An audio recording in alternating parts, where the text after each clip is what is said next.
Now, please welcome Jeffrey Dale Lofton.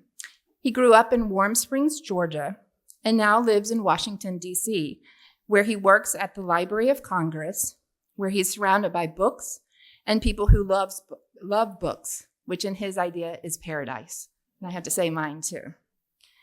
Red Clay Susie is his first novel, which was long-listed for the Center for Fiction First Novel Prize, twice named an Indie Next Pick by the American Booksellers Association, the recipient of the Seven Hills Literary Prize for Fiction. He was also recently named Georgia Author of the Year. Rita Mae Brown is the international best-selling author of the Sneaky Pie Brown Mysteries, the Sister Jane series, the Runnymede novels, including 6 of 1 and Cakewalk, A Nose for Justice, Murder Unleashed, Ruby Fruit Jungle, and In Her Day, as well as many other books. An Emmy-nominated screenwriter and a poet, Brown lives in Virginia and is a master of foxhounds and the huntman. Please welcome Rita Mae and Jeffrey.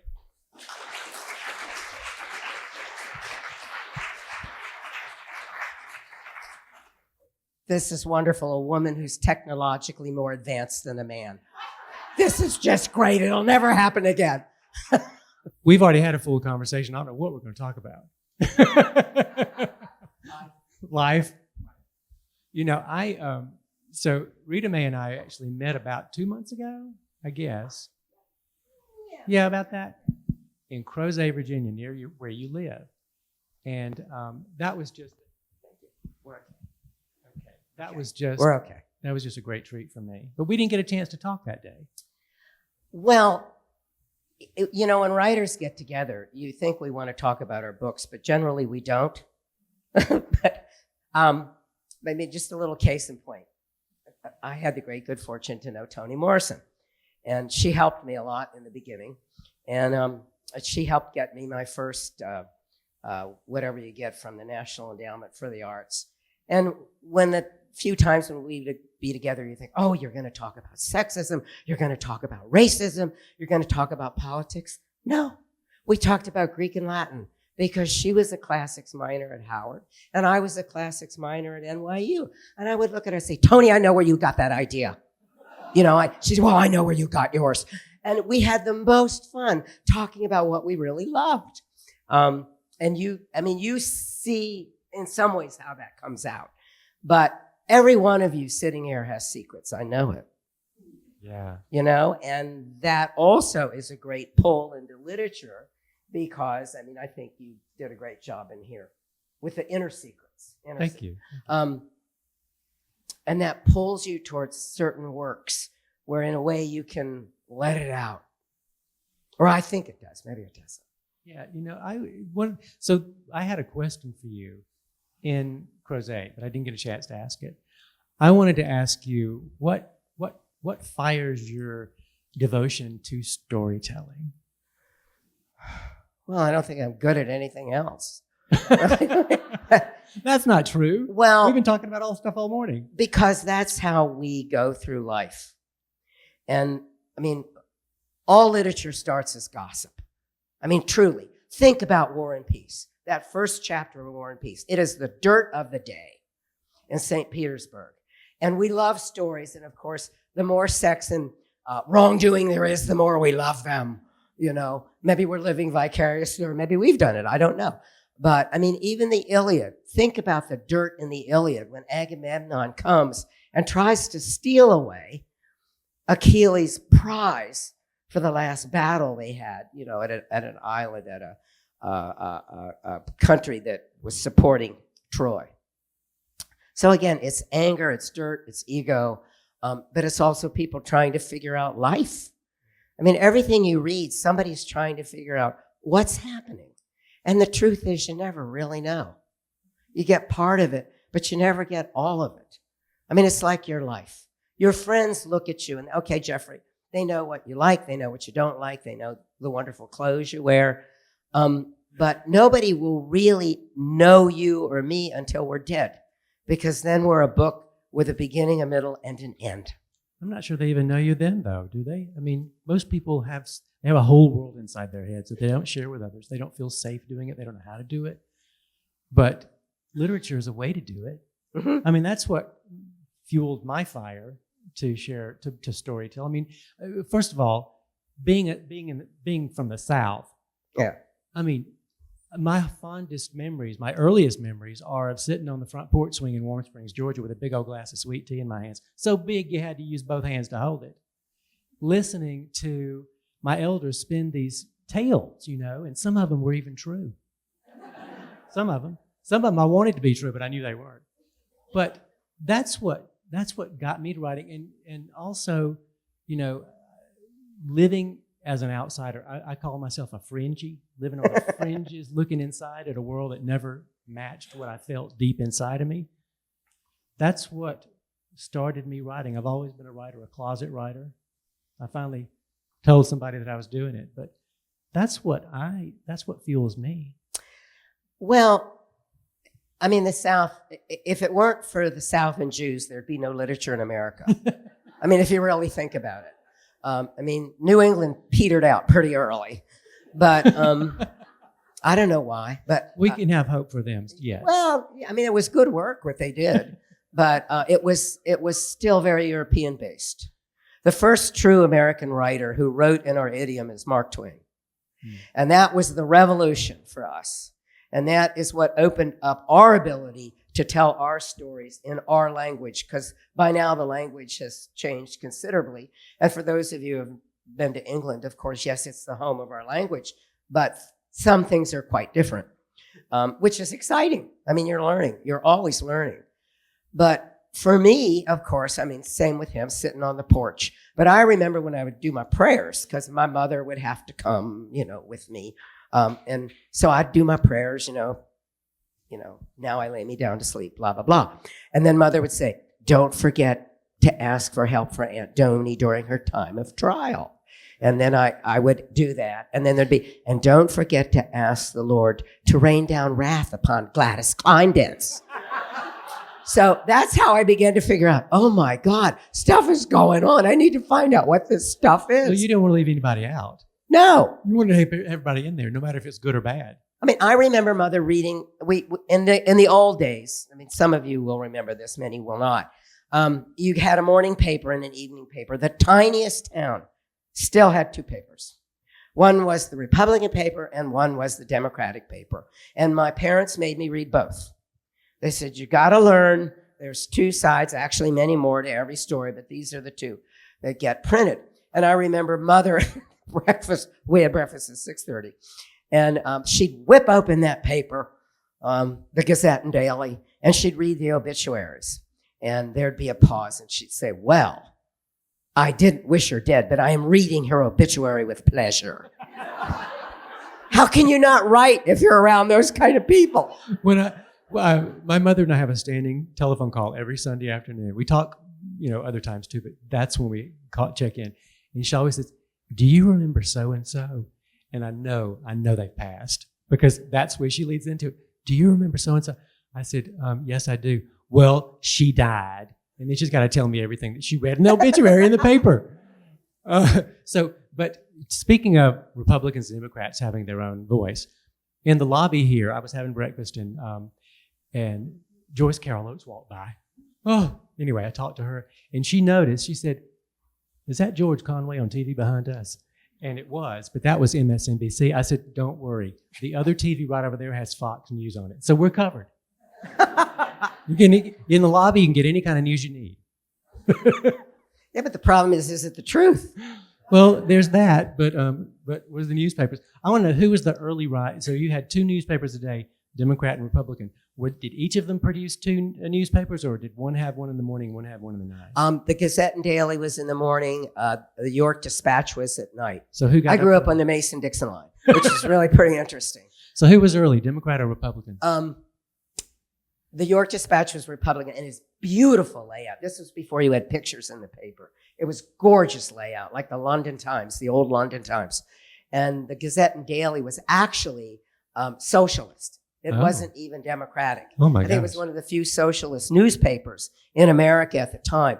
And mom and dad would make me read it, and then we'd all talk about it. And my parents were not emotionally, what I want to say, they didn't smack you down if you had an idea different than theirs. They'd just say, well, why? And it was an interesting place to grow up because, of course, you had Maryland on one side, where my great uncle was on the, whatever it is, the county commissioners, and in York, Pennsylvania, where my grandfather was on the board of county commissioners. And so they were all very political. And my mom was really political. My mom was the power behind both thrones. And I learned early, listen and shut up. Just listen. And it was the best advice I ever got. Because if you're listening, people invariably start talking. They can't help themselves if you're quiet. You learn everything. The other thing I learned is and we were talking about this, don't you ever criticize anybody's kin, because we're all related. We are. We got some cousins in the room. I agree with that completely. I come from a household where there really was no conversation. My best friend in school said, I call your house the quiet house because I'm afraid to talk in it. Because we didn't really talk. There were really no political conversations about politics. There was no conversation about, what do you think about this or that? And, so I didn't fit in at all. I mean, it is not lost on me that I look like a 1950s gay actuary. Translate this to a child form. They didn't know what to do with me. I didn't fit the boy mold that they knew, the only mold that they knew for a boy. And so, books really saved me. There weren't many books in the house, though.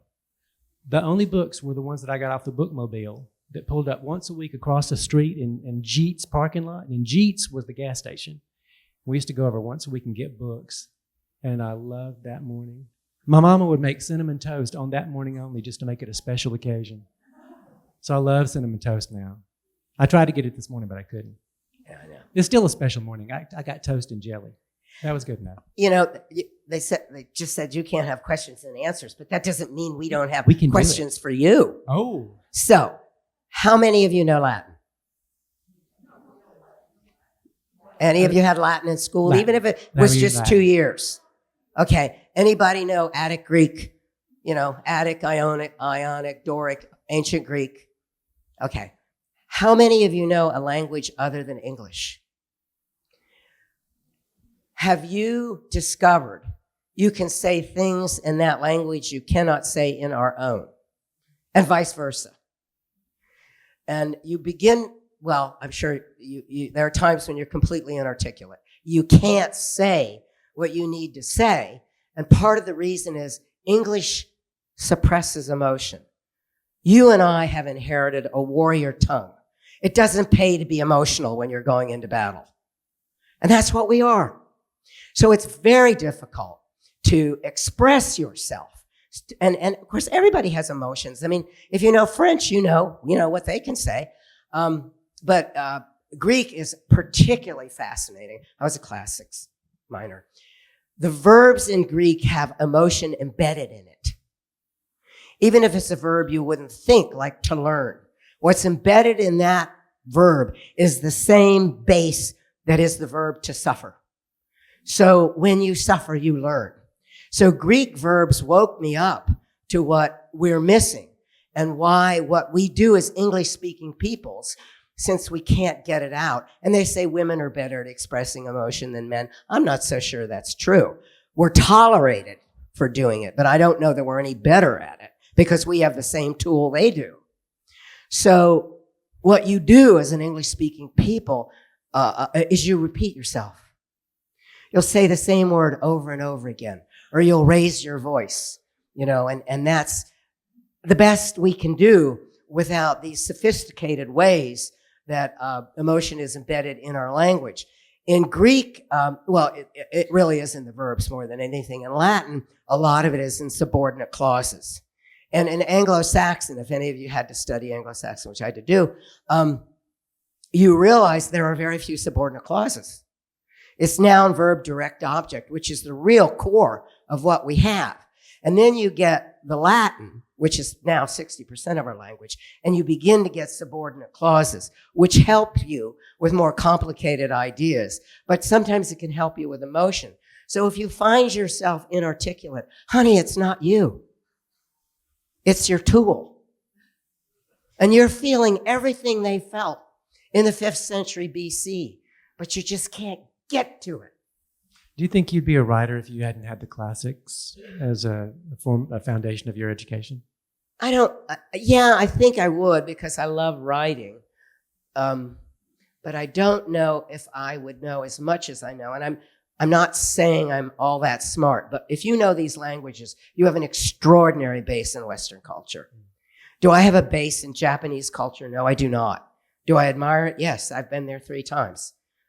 They stun me. Cleanest damn place I've ever been in my life. Really, they're just amazing people. Decatur's pretty good too, though. Oh, Decatur's beautiful. I wish I had time here to really discover it. My partner has family here, and I was so excited to see where they lived, the town in which they lived. But I don't know what we do about our shortcomings, except keep trying to work on them. All of you can write. There's nobody sitting in this room that can't write if you decide to do it. The trick is, will people want to read what you write? And we're still working on that. That's the truth for everybody, isn't it? Yeah, it is. Does anybody want to see this or read this? But that brings up a good question. I think that literature has the power to change people, to change them fundamentally. And I think it can change the world. I do. I think there's a power there. Yes. Leviathan changed the world. Terrible book to read. But because it's so heavy. But it changed the world because it was the first call in Western literature that statecraft is changing, because now monarchy is changing and we are going to have all powerful states. He saw it and he warned us. That's why he called it Leviathan. And he knew Greek and Latin, of course. And we didn't pay attention, but we couldn't pay attention. It takes a long time for that to go through an entire culture. They finally woke up in France, and we had the French Revolution, which by my standards was a complete disaster. Whenever you have ideology controlling you, you have disaster because they're not paying attention to individuals. It's abstract thinking. You're not abstract. Every one of you is an individual. So if we're going to be successful politically, that's what we have to pay attention to, which means all these disparate voices, all these different ways of trying to solve problems, a family fight every day in Congress or wherever, but it works if you do it. If you have the patience to listen and absorb other people's needs as well as anger and sorrows, you can get things done. But it's very time consuming. But I'm thinking on even a different scale. I wrote this book for myself because I think of it was an expunging of my insides, because I had a rough time growing up. Not that other people don't, but that was just my experience. I've called it an exorcism by exposition. So I started writing it for myself, but I finished it for young people who are struggling now, as I did when I was young. And so I think that, not on the scale that you're talking about, although that's so relevant. But my author's note says it best. It's something like this: bullies are paper predators who have no more power over you than you yourself give them. And it is the quality of your heart and mind that matter most. And your bodies, with their imperfections, real or perceived, are precious, and to take as good a care as you can, so they'll take you as far and as long as they're able. And the most important thing of all is that love, true love, is never wrong, and you should bestow it on whomever is worthy of it. And that is my, contribution, my attempt to have a stamp, to make an impact in the world for the better. But it's not on the scale of what you're talking about. That's what I'm. Well, I'm not on the scale of what I'm talking about either. But your work has changed so many lives. You really have had that impact on people. I don't know. You had that impact on me. Well, thank you. I mean, you talk about love. I think true love comes on 4 feet. I mean, I really can't help it. But I mean, I had a. Did you bring him with you? No, I wish I could. But I mean, I had a childhood where, I was illegitimate, and in those days that was hell. So nobody really wanted me, but they fed me and they taught me right and wrong. And Daddy loved me. I mean, the man who adopted me. But the rest of them, they were pretty tough. But I learned what motivates people. I learned about gay people. My parents, we're talking about the 40s and 50s. Come on. They had a lot of gay friends. And I kind of figured it out, but everybody was married and had children. And so I asked Mom, about a couple, and Mother was, they're just that way. There was no judgment, but you had to marry. You had to conform externally. But what you did in your life, your friends all knew who you were. They liked you fine. But then that changed when we began to organize what we now call identity politics. It's off the rails now by my standards. It really is. But you understand identity got twisted. Identity is now a full-time profit-making job or whatever for some people. I mean, you don't need an identity. You were born who you are.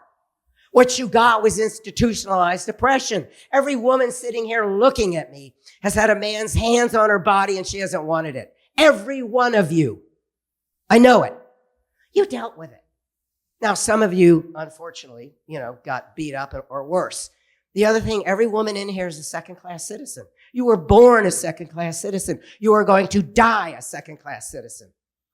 But we're working on it. And some of you men are second-class citizens too. You fall into a disenfranchised group. You deal with it. You don't make it the center of your life. God damn, don't ever let your oppressor define you. But that's the problem with identity politics. You're allowing your oppressor to define you. You may not agree with me. You may be horrified at what I'm saying. But I look at it now. I'm going to be 80 the end of November. And I see this shift which has damaged us politically, unendingly, because people say, I'm entitled to this and that. You're not entitled to a goddamn thing but the Constitution. And every one of us has to fight for that Constitution. You can't take it for granted. Look at what they're doing to the First Amendment. So everyone in here has obligations. That doesn't mean you have to go be political and carry on, but you have obligations. At least you got to vote. Talk to your neighbors. Talk to your friends. Tell them your truth. That's the only way we're going to get through this, is you have to come forward and really be who you are and say, well, I don't know about this. And it's harder for men. I understand that. You're taught to bottle it up.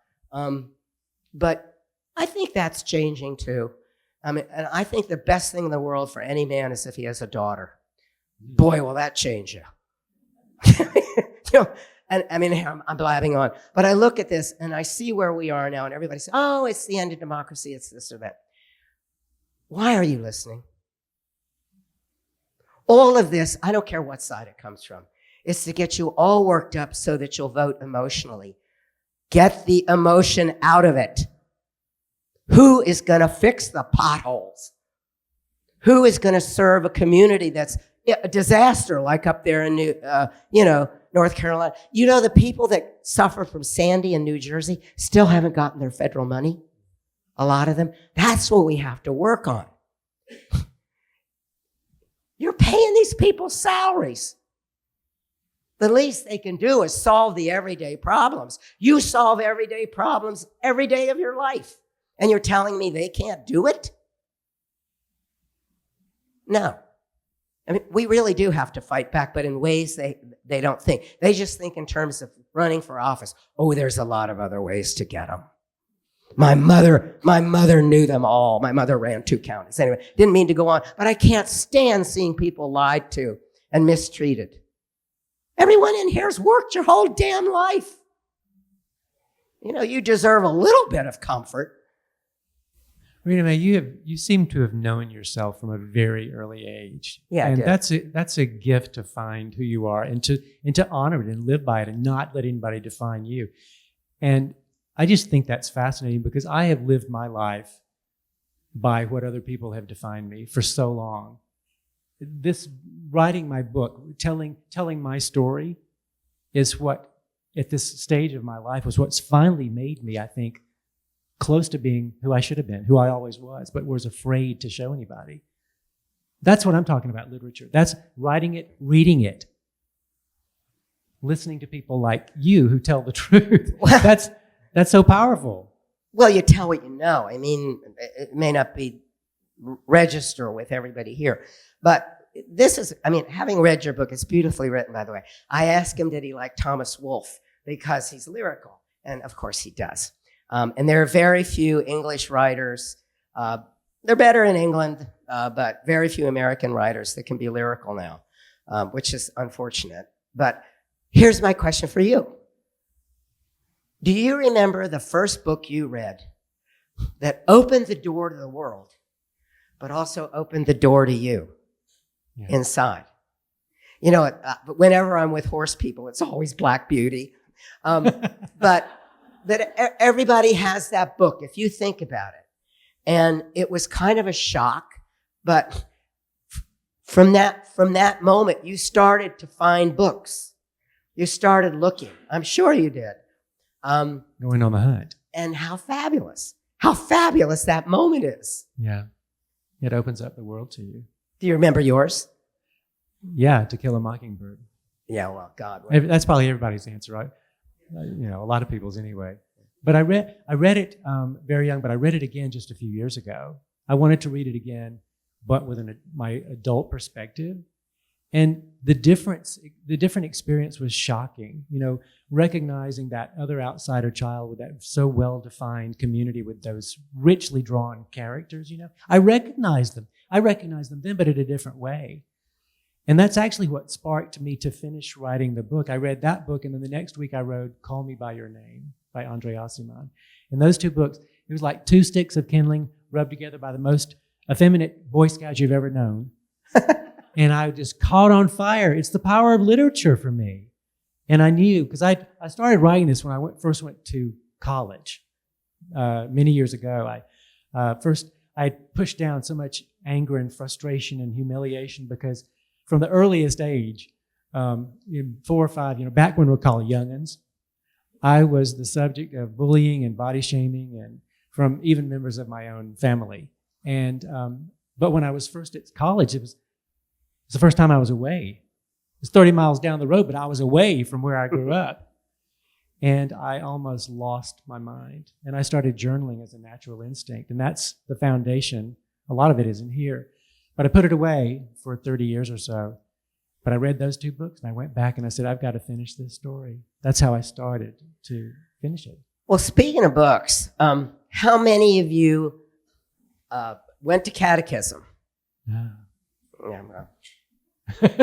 How many of you had to read the Bible? That was part of what you had to do.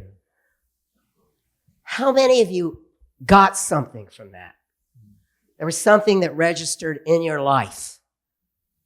It's interesting. I mean, and this may be true of the Quran and the other religious books, but I'm assuming there aren't very many Muslims here. You're looking at something that's thousands of years old that is in essence political. You know, whoever wrote what had something in mind. For me, it was Bullfinch's mythology because there were women gods. And I remember I was little. I had to sit on the floor of the Martin Street Library because I couldn't reach any higher. I started reading it at 3, and I could really read by the time I was 5 or 6. I don't know why. I have no idea why, but I just could. So I picked this book up, and I got Athena, and I got Artemis, and I'm like, this is good stuff. It's no more Mary Magdalene and the Blessed Mother, the Blessed Virgin Mary at the foot of the weeping cross. Because if you're a Christian woman, that's all you got. Well, Mary, you know, who else is there? You're sitting there weeping. So to me, the definition of a really good Christian woman is you got to suffer. I don't want to suffer.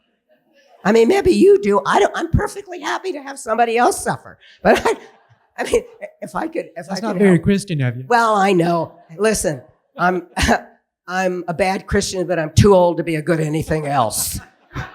I mean, but it really affected me. I mean, this idea of women. And then, I liked Queen Esther. I liked some of the stuff in the Old Testament. But there's really nothing about women that makes you want to be a woman, at least for me.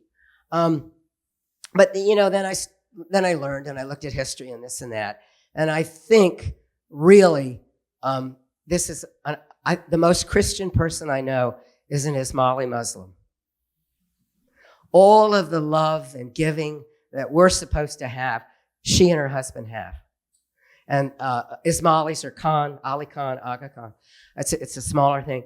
And I'm stunned at what people can bring forward from their lives and from what they get, again, from what they're reading. Because you got to read some of this stuff, and you quote it, and you try. But it's very difficult when every day of your life now, you're sold hate and fear. You don't turn off your television because you're angry. You turn off your television because you're bored. That's true. So what have they figured out how to do? Sell you hate and fear. Most of you know that on some level. But to somebody who's 17, who this is all they know, I don't know. But it really scares the hell out of me. Bored or distracted? They're distracted too. Oh, There's yeah, so much, sure. Yeah, there's so much. Because they can't solve the real problems. They Yeah. have no desire to.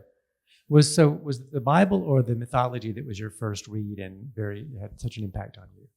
What book did you read that had the most impact on you? The earliest? Bullfinch's Bullfinch's, mythology. that was it. Yeah. I thought maybe it was the Bible because you recognized in it that it was not teaching you what you needed to know. So it wasn't the Bible. Well, suffering is such an important point of Christianity that my family really spread it around. I had to take 2 catechisms. I had to take Roman Catholic. The first one didn't take. I had to take Lutheran. So, because the family was half and half. Covering all bases. But I learned a lot. I really did. And it's easy to see religion as an evil now because of the way it's being pushed in people politically, Christian nationalism. But go back to Cromwell. He was 10 times worse than anything that's being done now. But you look at this and you think, clearly people are afraid. They've always been afraid. So that's the easiest way to reach us. Well, this is going to happen to you. And it may not just be religion. Your cholesterol. You better get on this now. Who the hell's telling you this stuff? It's all a cycle, isn't it? Yeah. Yeah. I think like bias and prejudice, we seem to have, it's certainly not a linear phenomenon. We go back to it. We feel like we're decades behind where we are now, but it's not just decades behind. It's throughout history. It's a rise and fall, and it comes and it goes. But it's always there. It is. So the struggle to marginalize, to lift up marginalized people, it's messy. But there are times when it's easier, more productive, more successfully done. Well, there were times when it's okay to be gay. Yeah. Yeah. But speaking of learning, I don't know how many of you have ever read Herodotus. He's supposedly the first historian, and he is, in our culture. And he went everywhere on little boats and donkeys. He covered so much of Greece and the Mideast. You cannot believe what this guy did. But of course, we didn't have history as we have it now. It had to evolve. So he wrote what he saw, or he wrote what he heard. And some of it's pretty funny, like the monopads. He heard that people in the very hot climates had one giant foot. And when the heat got too bad, they flopped on their back, and their foot was like an umbrella. It shaded them. He hadn't seen it, but he heard it. So you're reading him, and some of this is very charming. But what isn't charming and frightening, he put his finger on the map of the times, and he said, there will never be peace here. Don't go there. And he put his map on Persia, what is now, of course, Iran. He said, there will never be peace. There will be hate only. There will be killing everybody around them. And of course, you have to realize, of course, that our ancient enemies were the Persians, Darius, etc. And even then, they had 1 million men under arms. We cannot remotely understand how much money these people had. We think Jeff Bezos has money. He's nothing. compared to these people.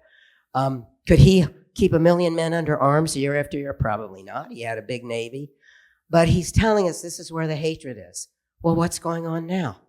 We think we can solve the Middle East. We can't.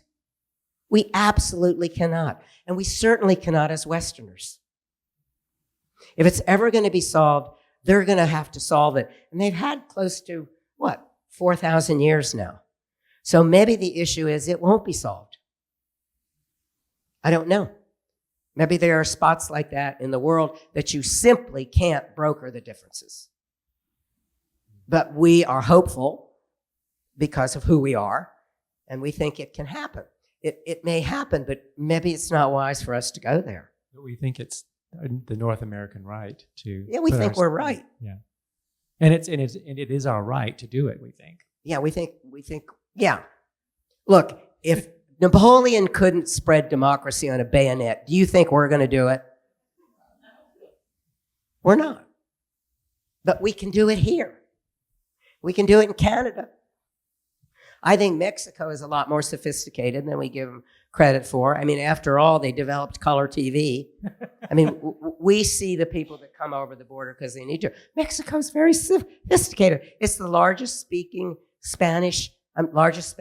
nation in the world. I mean, I'm blabbing on, but nonetheless, since you can't talk, I am. And we love hearing you. But, I would love to hear you a little more. I would love to hear you read something for us. Would you like that? Oh, are we out of time, really? 5 minutes? I can give you a line from Feline Fatale, bitch. I heard her read this the other day. That jumps right out at you. It's about the State House in Virginia. I'm willing to bet every one of you $5 you won't figure this book out. I'm not that good a mystery writer. I'm having too much fun. Well, you with seem the to be animal. doing pretty well. Well, I'm lucky, really. What is this? But this one, I really fool people. And I thought, okay, Agatha Christie. She would approve. But what fun. I mean, here's the thing. If you are having a great life, what have you done? How have you figured it out? I mean, I think you figured it out. So, share it. I mean, you were only here once. So, I mean, do it now, honey. You're going to be dead a long time. Well, may I read something for you? Is there time for me to read something? Yeah, I hope so. Can he read? Can he? Okay. Thank you. This is it's on. So this is from the very last part of Red Clay Susie. It follows Philbet, who is fueled by tomato sandwiches and green milkshakes. And he loves cars, and he is gay with a significant skeletal malformation of the chest, and he is besotted with an older boy named Knox. And this is a scene between them. Knox doesn't know anything about Philbet's chest, which is misshapen from a skeletal malformation, and that's the setup for it. Oh, and one more thing. Knox has a nickname for Philbet, and that is Keebler. Let's go swimming, Knox said. I avoided swimming because it was a shirts-off activity, so I said, I don't swim. Oh, I'll teach you. That's okay. Everybody needs to know how to swim. Well, I know how, I just don't. Why not? Water gets in my ears. Well, earplugs. Well, they don't really work. Oh, come on, Keebler. It is so hot. Okay. You don't have to get in, but you're coming along. Let's go. And then with that, he pulled me out the door by the hand. And then he guided me towards the woods with his hand on the small of my back. And then I followed him down a steep but not deep gully and into a mostly dried up creek bed. And then we turned and we were out in the open, the sun suddenly making us squint after having been in the cool shade of the piney woods. And a beautiful dark green lake spread out before us on all sides. He sat down on the bank and he started to take his shoes off. Let's go in. No, I said way too abruptly, "Well, you don't have to put your head under." "No." "Well, okay." But then, before I lost my courage, I admitted, "I don't want to take my shirt off," thinking the only thing worse than letting him think I was a total weirdo was telling him about my deformity. "Oh, it's just, it's because Keebler, it's no problem." But then, before I could talk myself out of it, I took my shirt off, my chest fully exposed in the sunlight, and I just stood. "See?" But he didn't talk. He just stared at me. My teenage fantasy was looking at what I spent hour after hour trying to hide. "Say something," I thought. "Does it hurt?" "Only when you don't touch it." I said it without thinking. "What?" "Nothing. Never mind. Just forget it." I had never felt more exposed than I did right then and there with my shirt off and my white, pasty, skinny, malformed bird chest in full view of the boy I loved. I mean, I didn't know if he liked boys, much less freaky me. In the sun, it hurt so much. And the cavity in my chest, already a smaller space than my heart needed to function, just felt more compressed and restricted than usual. But I cherished this moment as much as I hated it. I mean, it hurt so much. Both the blood pumping heart in my chest and my feeling heart, the one I wanted to give to him. Was I going to die right here in front of him? Oh. But I knew if I didn't take this chance now, I never would. And if he didn't reject me after seeing my half-sunken chest, then I could trust him. I could believe anything that happened after that. But he just stared at me. And as embarrassing as it was, the pain was not because I was disfigured and all my organs were fighting for room. I ached because somebody finally saw me. Thank you.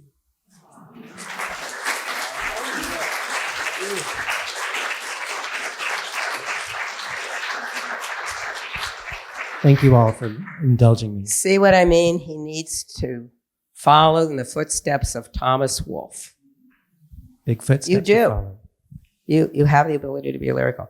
And you know, guys, I apologize for blabbing on.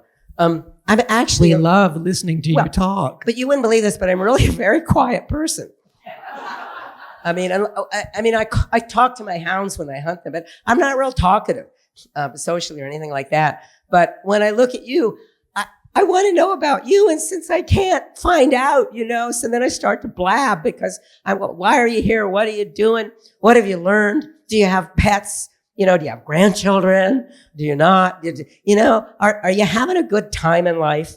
And we can find out in the book. Yeah, and what do you love? To you there. What do you really love?